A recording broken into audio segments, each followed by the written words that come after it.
Chicago and the Philippines. A comprehensive review of the week's special community events, featuring many exciting personalities, handled by the most professional Chicago Philippine Reports TV staff.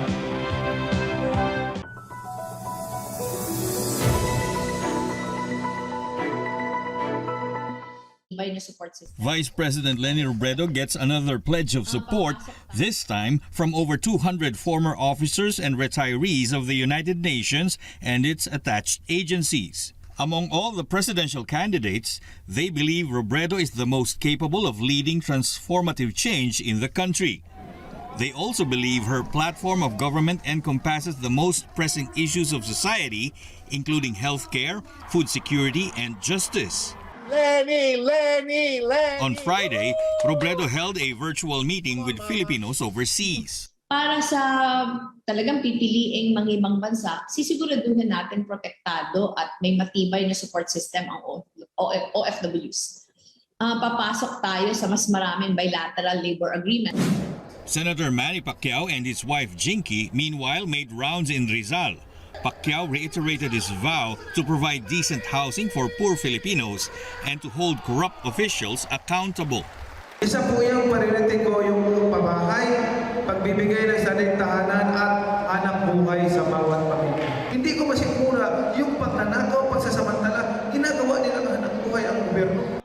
Manila Mayor Francisco Isko Moreno Domagoso and his running mate, Dr. Willie Ong, continue their campaign in northern Luzon.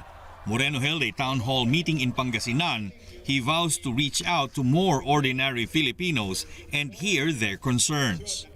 Vice presidential candidate Sara Duterte wooed voters in La Union province, together with senatorial candidate actor Robin Padilla. Duterte says she will discuss with her running mate, presidential candidate Ferdinand Bongbong Marcos Jr., the possible inclusion of Padilla in their senatorial slate.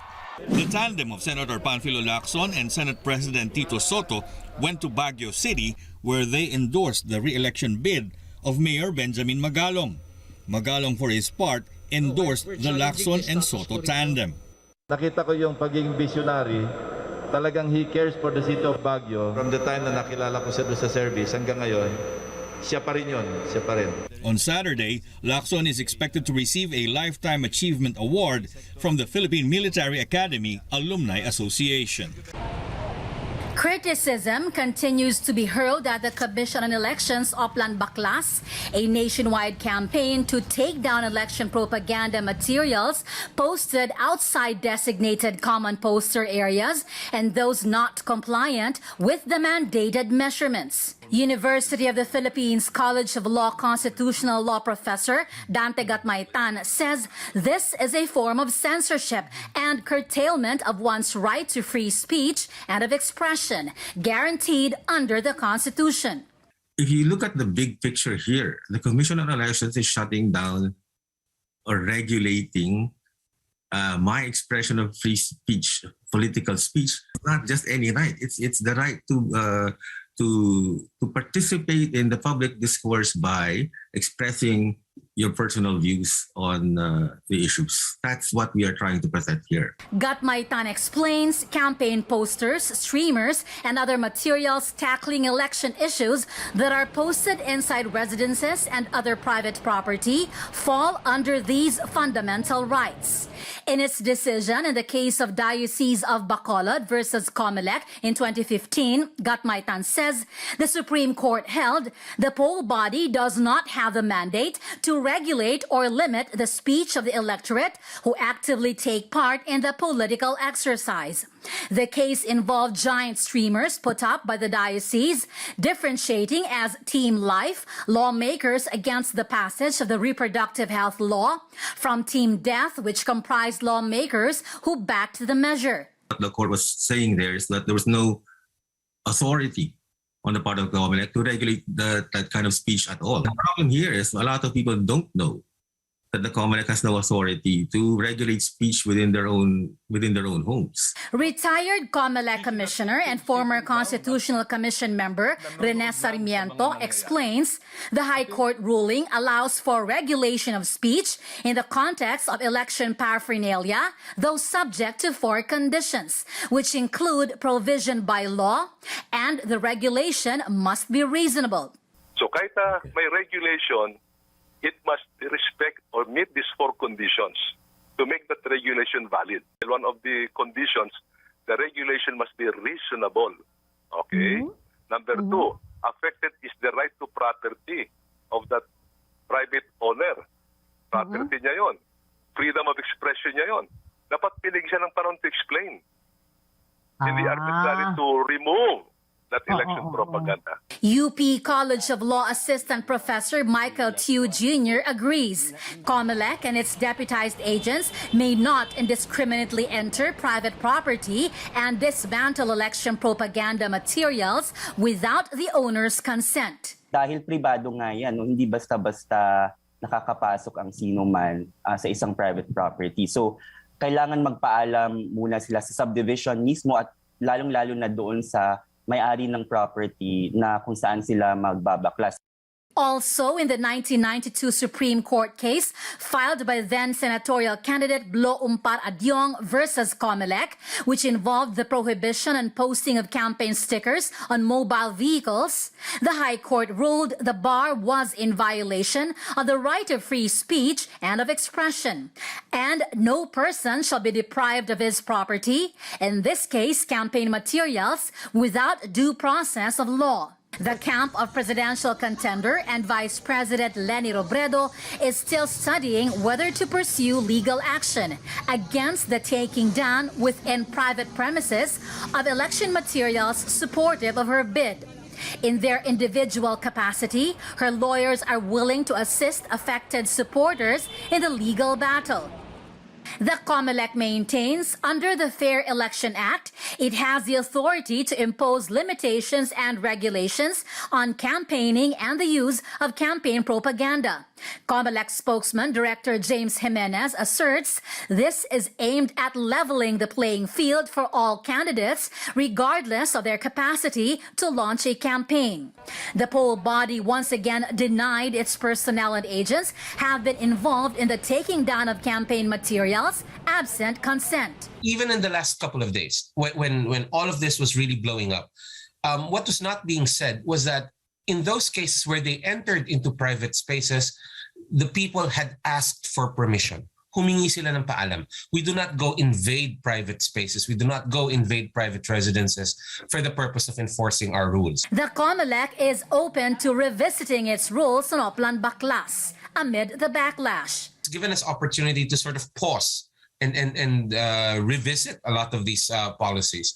So I think at this point, the COMELEC is not averse to listening to the different opinions of people, and that might be a good way to move forward. Meanwhile, the National Police will direct policemen caught on camera to have participated in the actual taking down of allegedly illegal campaign materials to submit an explanation. Camp Crame stresses police participation in Oplan Baklas is limited to providing protection to the operating team. Aside from the PNP, also involved in the activity are the Public Works and Environment Departments, and for the National Capital Region, the Metro Manila Development Authority. The Philippine Central Bank's key interest rates will remain at record lows until the next rate-setting meeting in March. They have been at record lows since November 2020 as part of the central bank's plan to support the economy with low-cost loans in response to the pandemic. The Monetary Board deems it prudent to maintain the BSP's accommodative policy stance given a manageable inflation environment and emerging uncertainty surrounding domestic and global growth prospects. Looking ahead, given the stronger signs of recovery in output growth and labor market conditions and improvements in domestic financial markets, the BSP will continue to carefully develop its plans for the eventual normalization of its extraordinary liquidity measures when conditions warrant, in keeping with our price and financial stability mandates. The central bank expects inflation to average 3.7% this year due to volatility in global oil prices and persisting local supply issues with pork and fish. It sees inflation averaging 3.3% next year as supply issues subside. The central bank has made it a point not to say when it might start normalizing interest rates, stressing that decision will always be data dependent with a focus on inflation and growth. The Deputy Governor Francisco Daquila, however, dropped a hint. At present, there is enough headroom for continued accommodative monetary policy in the near term, with possible normalization to begin towards the second half of 2022. Again, we have posted a higher than expected real GDP growth in the fourth quarter of last year. But given the stricter protocols that were reimposed amid the emergence of the fast-spreading Omicron variant, there could be some downside effect on the domestic output growth in the first quarter. Nonetheless, we expect domestic growth to pick up in the succeeding quarters amid looser mobility restrictions, faster vaccination rollouts, and booster shots. BPI lead economist June Neri has long advocated for the Philippine Central Bank to normalize or hike interest rates because the current policy settings are feeding zombie firms or companies that are only surviving on loans. He argues the central bank would be better off targeting companies to support instead of maintaining the current settings. Yes, it's good for growth, but maybe the MSMEs who suffered from this pandemic should be targeted, their problems should be targeted in a more specific way, and that this broad-based negative interest rates shouldn't really stay for too long. Otherwise, again, this phenomenon of not only misallocating funds to these inefficient firms, they've become obsolete, their business models are already from the 80s, 90s, they're not supposed to be doing well anymore. And should be used by startups, new ideas, new companies who deserve the funds better. Neri agrees with the central bank that the Philippine banking system will be able to withstand whatever spike in bad debts might come once interest rates start rising, but he warns there may be a few vulnerable, undercapitalized banks. Get ready for the ultimate in fresh produce, barbecue, seafood, sushi, and more. Meals made easy. Kimchi with wow. Our dishes make you a star. H-Mart.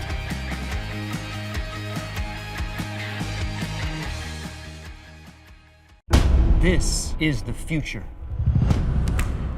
Forget what you know about currency, commerce, investment. The age of Bitcoin is upon us. And now anyone, anywhere can turn cash into crypto with a coin flip ATM.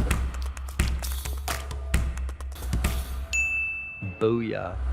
With low fees and 24/7 support, CoinFlip makes crypto so flippin' easy. Go to coinflip.tech to find an ATM near you. Via Times, vital news, vibrant views for the Filipino Asian communities in Chicago. Via Times for your most interesting and exciting reading and your party coverages.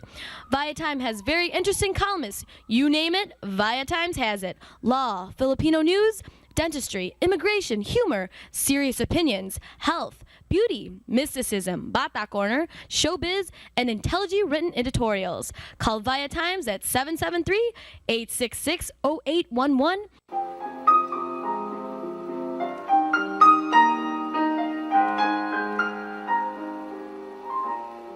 Magandang hapon po sa inyo lahat and welcome to Veronica's segment of the show. Today, I have a very exciting guest and he is really very familiar to our viewing audience and to our Chicago community, Filipino community, I mean, that Mr. Ryan Tejero needs no further introduction because Ryan has been well known as a Vaya Times columnist for the last, well, he will tell us how many years.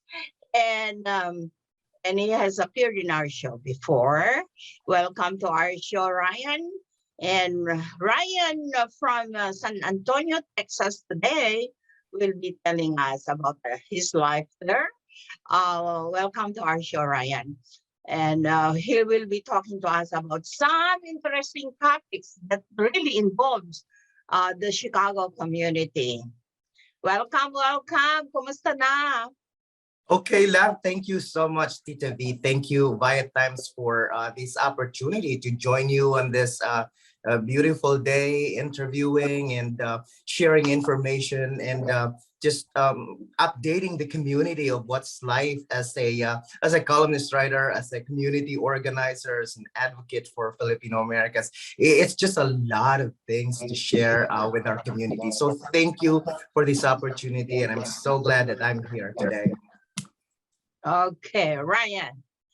So, in your last column in the Vaya Times, that's the February issue, which is going to be, will be out soon, pretty soon. You talk about some very interesting topics that are coming to Chicago, which involve some kind of religious activities. And will you please tell our viewing audience about these activities?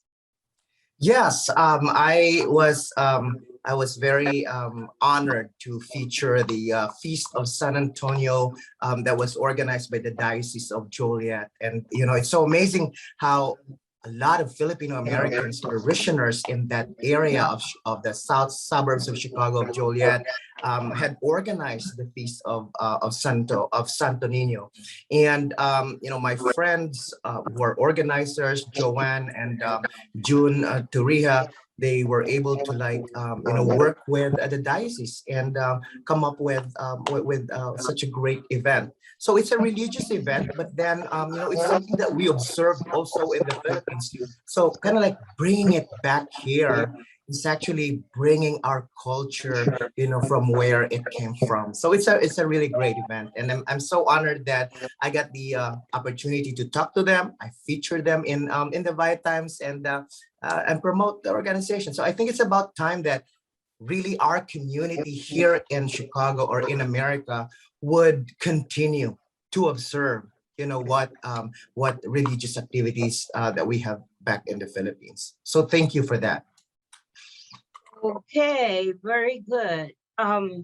Ryan, for many years, you have been contributing as a columnist in the Via Times News Magazine. And lately, together with your beautiful daughter, Kayla Tejero is also a very popular personality in Chicago. And please tell us how you were able to raise a good daughter like Kayla. Very smart, talented, and everything else. So nice, and a very nice daughter. Thank you. I started working with Via Times, with you actually, Tita V, and the late Tito Joe for 22 years now. I remembered exactly my first stint in writing in Via Times was January of 2000. That was year 2000. It's been 22 years now, and it's been going really, really great. I've covered a lot of Filipino organizations and leaders in the Filipino American community in Chicago and in the Midwest, and it's just so nice to meet with them, talk about their stories, and share their leadership, their contributions to the community here in the States and back home in the Philippines. Now, over the past 22 years, I thought that, hey, I'm not getting younger anymore. I need to kind of like, pass on the baton to, other people, young people who are interested into writing. And so when I talked to Kayla about, writing to Via Times, she didn't hesitate. She didn't even have a second thought of it. She said that, yeah, Dad, I wanted to write too. I wanted to be part of the Via Times family, and so we talk about it. And Kayla is one person who is very enthusiastic about something new. She wants to try something new, and much more if it's going to benefit the community. She would not hesitate to do that. And just like everybody knows, Kayla is a singer. She's a performer, and she started very young. She was like 5 when I started kind of like joking around her and saying, "Hey, can you sing? Do you want to sing? Do you want to sing in a birthday party? We were invited. Just sing." And at start, of course, she was kind of like, "I don't want to do it, Dad. I don't want to be in front of people." And she outgrew the stage fright, and it just became natural for her to like perform and be involved in the community. And now she's writing a column which is young films on campus. And I think it's a great opportunity for her to really like reach out people in her age group and kind of like provide that platform of sharing their voices of the young people, because eventually we're gonna be retiring, Cprtv. So eventually we're gonna be like gone in the service, of serving our community. And so we have to train young people. We have to put on this mentality that they too will become leaders, and we have to encourage them, open the doors of opportunities for them. And that's what I did with Kayla. And I think I was very successful. And thank God for blessing me with such a great kid who's got a faith, who's very Christian, and loves community, and loves to pursue whatever is possible in her life. So yeah, thank God for that. Oh, well, Ryan, congratulations for raising such a good kid. You are really blessed, and you 100% you've raised a perfectly good and well-trained young girl. She's still a very young girl, and she's now in college, right? Yes, she is. She is graduating this fall of 2022. So that's gonna be like December this year. And she worked hard for it, and I really have to give it to her. She cut her 4 years of nursing into 3.5 years, and so I think that's an amazing accomplishment. Considering that she's studying full time, and at the same time she's doing something for the community, and she's involved with church, and she is around with family, and she's just doing a lot of things. She's got everything in her plate. Great, terrific accomplishment, Ryan. Now, lately, as a board member of the University of the Philippines Alumni Association, congratulations for that position. You have won an award. What is our prize? What is this all about? I congratulate you, and I really am envious of you. It's luck. It's pure luck. And I think it's a little of hard work as well too. So I joined the UP Alumni Association in America as a board member, and last year, it was in October, when we organized a grand reunion and convention, and it was held virtually, and it was participated by close to like 500 UP alumni all over the world. And so one of the features of the convention or the reunion was they called it Vegas Palaro. So it's a game component of the convention where it's fun, it's exciting. People can join. It's free, and it's part of being a participant in the convention. So Vegas Palaro is something that you join and then you earn points. So they develop a mechanics on how to earn points. So they have this link in the reunion or in the convention site where they identified all their sponsors. They identified all the vendors, and all you get to do as participant is to visit all the featured vendors and the sponsors. And then within the vendors and the sponsors tabs or website, they have like movies, videos. They have like flyers, or promotional marketing materials and stuff like that. And you just have to click on them and read on them and know them. And then by doing that, you earn points. So that's what I did. I opened all and I clicked all the videos that they have. I think they have like 20 plus or 30 plus vendors and sponsors. So imagine Ryan Tejero coming into the site, clicking on each of these vendors, learning about them, watching their videos, viewing their flyers, and earning points.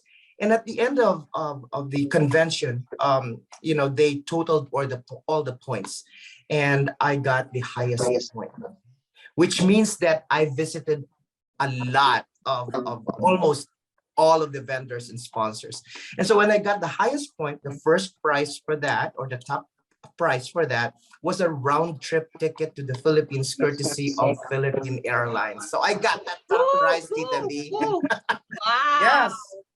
And my God, what a team! I mean, I've never heard of such a game. But for you to enter such a contest, you must really have all the time and the energy and the know-how, the knowledge to do it. Wow. Yes. There is a trick to it. I think I am lucky enough to like know it by myself, the tricks.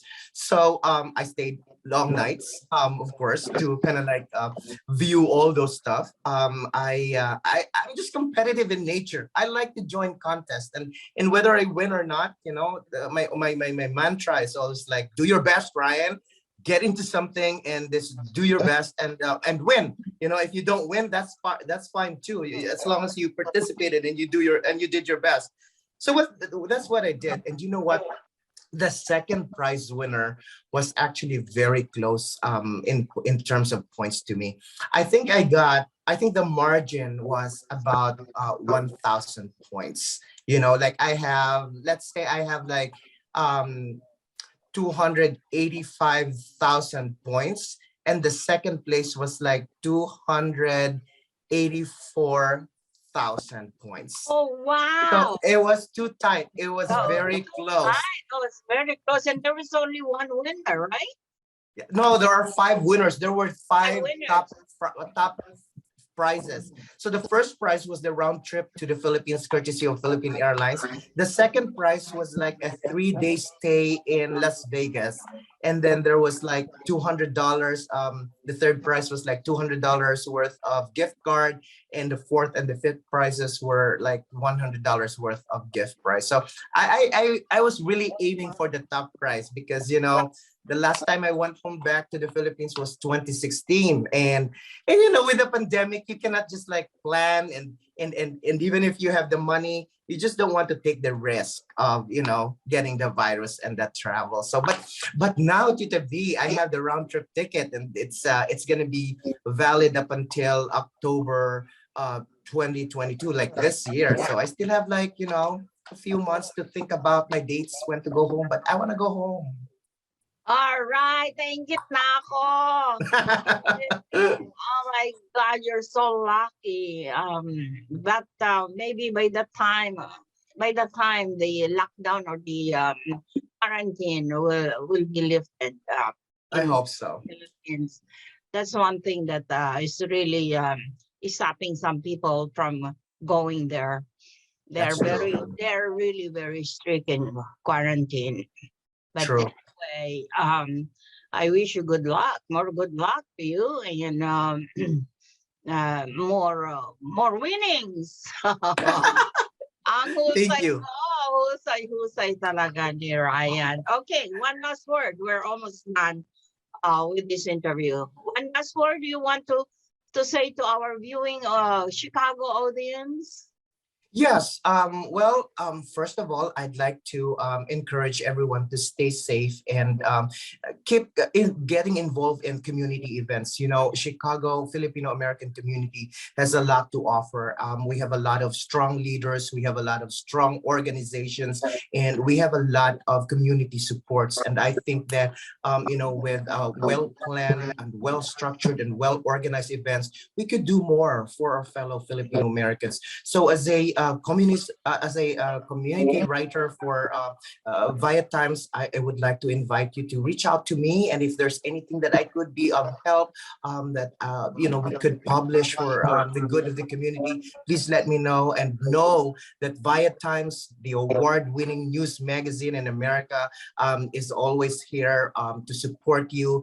Cprtv is always here to support you, and just reach out. It's a phone call away. It's an email away. It's a Facebook or LinkedIn away. So take that opportunity. Thank you very much for this opportunity, Tita V. Wow, Ryan, thank you so much for gracing our show today. I really enjoyed it, and I wish you good luck, good health, and God bless you. Happy Chinese Lunar New Year to you. Yes. Celebrating Same it. here. God Same bless here. you. Bye. Yes, Happy New Year's. Bye-bye, Tita V.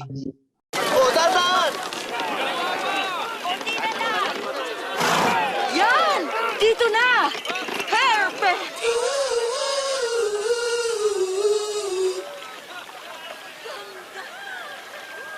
Magandang hapon po sa inyo lahat, and welcome to Veronica's segment of the show. Today, I have a very exciting, interesting, and beautiful guest from Atlanta, Georgia. And she's a very young lawyer and with an impressive, oh my God, outstanding accomplishments that she has. I'll read the first sentence about her. Her name is Aiko Betea. Did I pronounce it right? Aiko Yes, Betea. perfect. Aiko Bethea. Perfect. Aiko Betea. Aiko is a leader, builder, and connector who has successfully navigated leadership roles in government, philanthropic, nonprofit, and private sectors in its sector. Okay, help me welcome Aiko Betea in our show. Thank you for having me here. Okay, can you please further introduce yourself, describe yourself to our viewing audience? Sure. I am actually more of a recovering attorney. So even though I'm still licensed, I don't practice as much. After practicing law at a firm in Atlanta as a litigation attorney, I worked at the city of Atlanta as an attorney, and I led legal teams there. And I worked for Stacey Abrams, which a lot of people know now, Stacey Abrams. And I ended up moving to the city of Seattle, where I worked at the Bill and Melinda Gates Foundation and led a compliance team there. And from there, worked at the Fred Hutch Cancer Research Center, where I led diversity and inclusion. When we returned to Atlanta, I just went ahead 100% and had my own company, which is called Rare Coaching and Consulting. And we are a leadership development firm, but we focus on and center experiences of people of color. And some of our clients include Bristol Myers, Google, Pokemon, and also a range of foundations like Satterberg Foundation, James Irvine Foundation, and again, just a range of different clients we work with. Now, Aiko, as a young lawyer, you have been dealing with people of color, and we have here a particular topic that we have to discuss that's in your line of work. And that involves patent and venture capitalists. Okay. So how do people of color take advantage or use make themselves available or find the venture capitalists to have them in their business? Yeah, such a great question. When I thought about, hey, what is there to say about this with people of color and patents? And I thought it wouldn't be fair to talk about it without thinking about just the history of what it means to acquire a patent in the United States. So when we first started having patents or passing laws and legislation around patents in the U.S., Black people were still enslaved, and it was still legal to have Black people enslaved. So that meant that their discoveries or inventions were really the property of owners. And later, even as things evolved, like with the Dred Scott case, et cetera, we didn't have a country of origin or citizenship, really, I should say citizenship, because enslaved people weren't considered to be citizens, so we could not hold patents. And then if you go further, you think about things like the patent oath. So even from its inception, the patenting system in the US was never envisioned to be inclusive of at least descendants of slaves. So we think about Black people or African-American people. And so since then, if you think about the barriers, there's so many barriers that exist, everything from the cost of needing an attorney to support you through the patenting process. It's even the idea of who has knowledge around what a patent means and how does it exist and how to navigate it. And we know based on studies that usually people who are successful in acquiring a patent, they're usually exposed already to other inventors. So for instance, somebody is 10 times more likely to have a patent if their parents are inventors. We also know that people who study and get degrees in the STEM field, science, technology, engineering, and math, they are much more likely to also have patents. And we know that that sector itself is underrepresents people of color overall, as well as women. So there are all of these barriers along the way. And when we think about what your question was in terms of how do we then acquire patents, part of it is being in realms and spaces where there are mentors or sponsors who know the process and who are also willing to support somebody of color. We know there are people of color, Black, and a range of other folks who do hold patents. So it's a matter of those folks also investing in the community and bringing along others.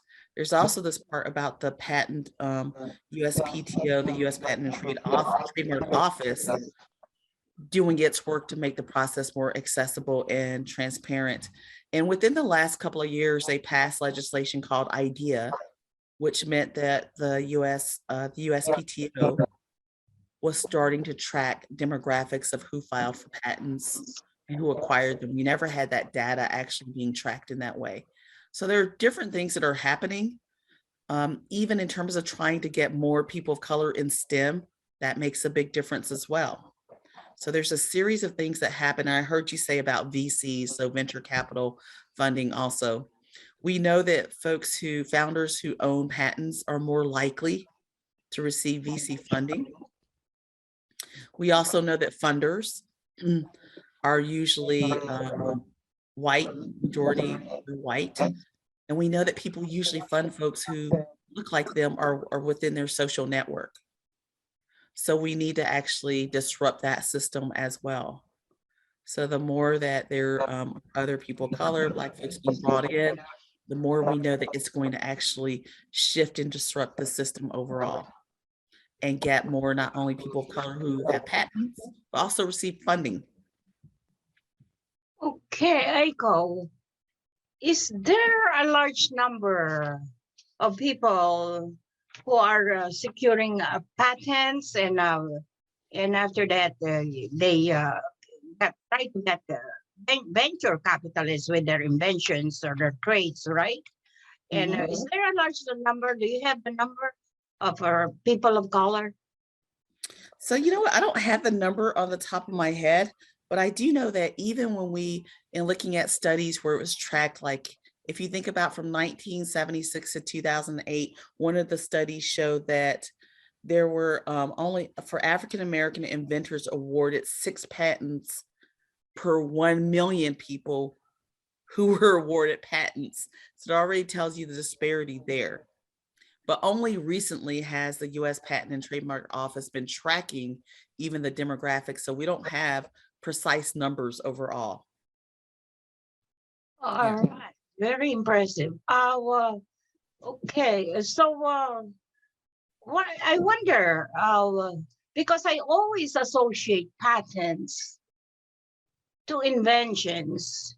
Yes. And if you want to protect your invention or your trade, whatever you invented, your trade or business, isn't it like that? And then you have to patent it.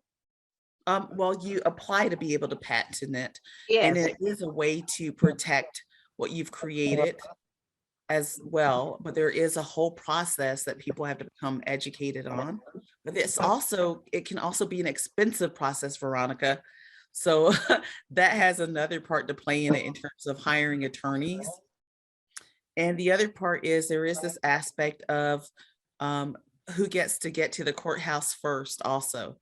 So there's also this aspect that comes into play. So you may have the idea or what have you, someone else could be working on one similar or very close to it. And if they're there first, it may have implications for others who had an idea as well. It can be restrictive or have constraints on them. So funding and money and knowledge of the system plays so much of a role in this. Okay, you mentioned that it is quite expensive. How expensive is it? It can be costly, like you think about the application process. You can think about hiring attorneys. We're not even going to talk about the cost of time, especially if you're an entrepreneur or something, even the time of going through the process or learning it as well. So it can be thousands of dollars. So many people who, if you're an entrepreneur alone, you and I were just talking earlier about being an entrepreneur and what that means in terms of the number of hours of day and not knowing even what type of revenue and profits you have, right, to sustain your business, much less to file for patents.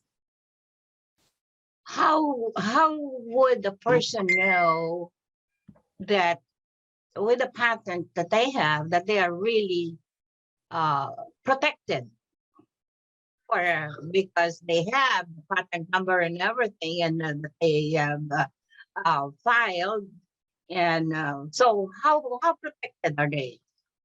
So it's really funny because having a patent does afford you protection, but there's a cost to even protecting and enforcing that protection. So even in that part of yeah, exactly. So you already know, Veronica. So there's a whole other, to have a grievance or to be able to protect your patent, there's also even the cost there associated. So very astute of you to recognize that it's not just getting the patent, it's now to maybe defend and protect it too. Yes. So you're quite right. Oh, right. Very good. So, okay, Aiko. One last word from a person who's really knowledgeable, and I think this is more of your line of work, right? Advice that you can get our viewing audience, so our entrepreneurs out there or inventors. About a few things. One thing that I am very excited about is that there are businesses that are trying to make the patent process much more transparent and accessible. There is work being done to create even an app that would walk entrepreneurs through it, so that even the way we talk about patents and trademarks is very laden with legalese, and that can make it inaccessible for folks. So now there are ways, there's work being done to make it more accessible, so that's even on an app. I think that also the idea of people are getting more knowledgeable around understanding, wow, I have this idea and the idea itself can have value. And so I think that now with just awareness being raised, people understand, wow, maybe what do I need to do next to even protect this? Universities are having more offices that helps protect also the ideas that they have. So many students, maybe their first patent is going to be under their university, and that's really common.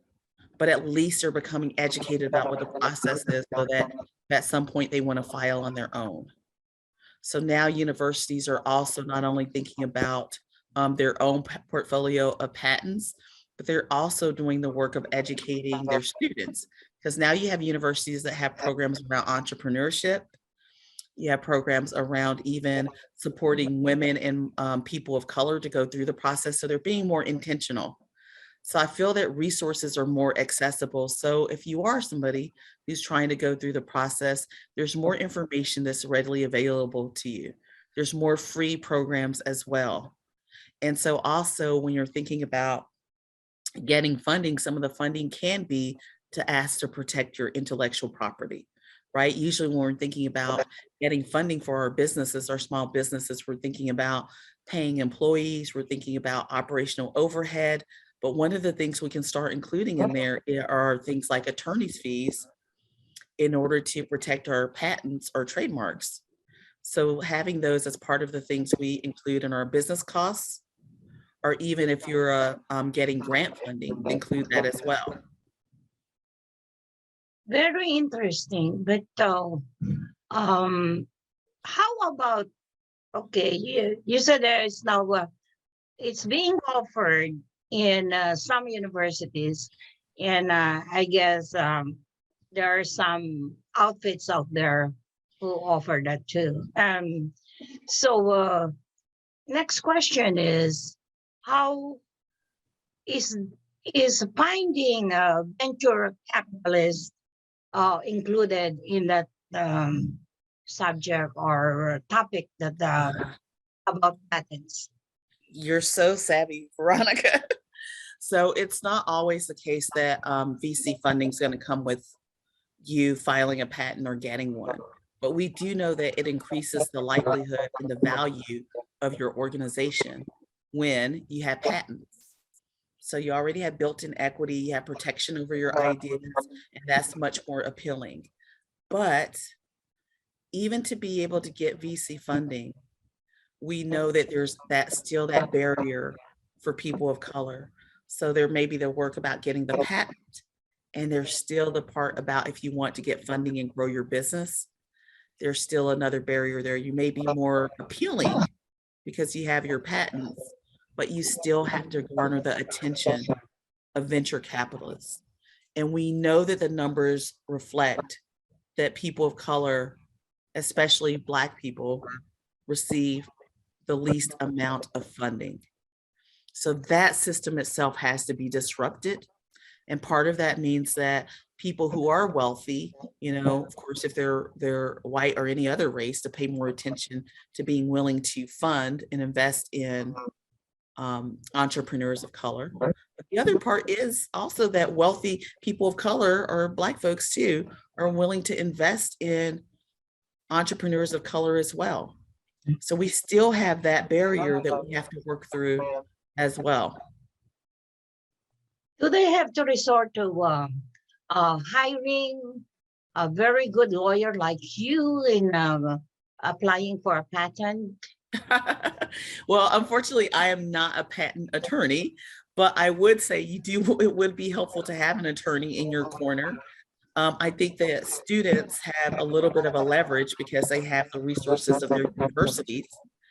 But also at the same time, they have to be thinking about what's the interest, what are my interests and who are protecting them? And is the university thinking about my best interests? So there's still that part as well. Very, very interesting somehow. And well, for those people or those entrepreneurs who want to apply for a patent and look for a venture capitalist, I hope you learned something in this interview.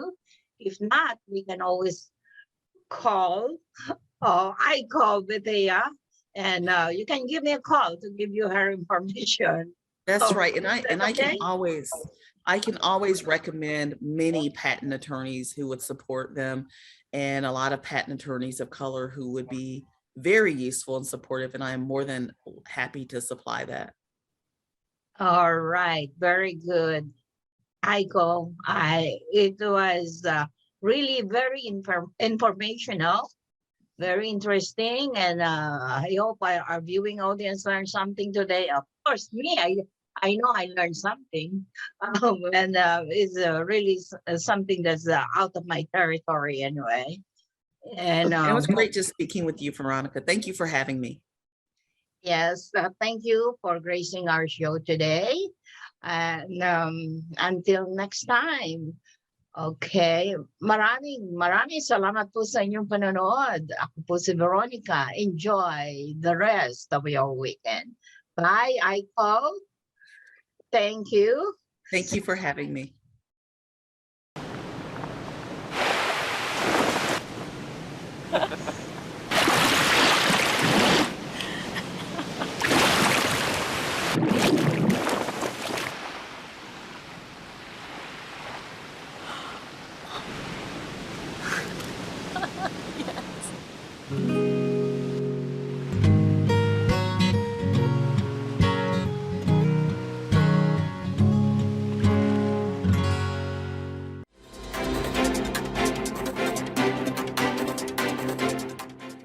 Good afternoon. This is Bridget Carino Cueto bringing you this week's local news from our community. Last week, the government reported that inflation at the consumer level soared over the past year at its highest rate in 4 decades, squeezing households, wiping out pay raises, and reinforcing the Federal Reserve's decision to begin raising borrowing rates. The 7.5% price surge ranged across the economy, from food and furniture to apartment rents, airline fares, and electricity. Inflation under control for 4 decades reemerged as an economic issue last year as the United States rebounded with unexpected speed from 2020's short but devastating coronavirus recession. Caught off guard by the bounce back, companies scrambled to find supplies and workers to meet an unexpected surge in orders from customers flush with government relief checks. Factories, ports, and freight yards came under strain. Shipments were delayed and prices began to rise. 6 mummified children thought to have been sacrificed hundreds of years ago, apparently to accompany a dead nobleman into the afterlife, have been unearthed in a tomb near Lima, archaeologists reported. The tiny skeletons, wrapped tightly in cloth, were found in the grave of an important man, possibly a political figure, discovered last November at the dig site of Cajamarquilla, about 15 miles east of Lima. Cajamarquilla was a city built out of mud in about 200 BC in the pre-Inca period, and occupied until about 1500. It could have been home to 10,000 to 20,000 people. Van Dalen said that the mummies were about 1,000 to 1,200 years old. Nearby, the team also found the bones of 7 adults who had not been mummified, as well as the remains of llama-like animals and earthenware. The interest rate on the most popular U.S. home loan surged by the most in nearly 2 years last week, shooting above the 4% level for the first time since 2019, as financial markets anticipate that the Federal Reserve will respond to the highest inflation in a generation with an aggressive run of rate hikes. The Mortgage Bankers Association on Wednesday said its weekly measure of the average contract rate on a 30-year fixed-rate mortgage climbed to 4.05% in the week ended February 11, from 3.83% a week earlier. That was the highest since October 2019 and the largest weekly increase since March 2020, when the onset of the coronavirus pandemic was rolling financial markets. The Fed responded to the pandemic-induced recession by cutting its benchmark rate to near zero and buying trillions of dollars in government bonds and mortgage-backed securities, and mortgage rates fell to historic lows below 3%. Illinois ranks number 2 among states for the highest property taxes.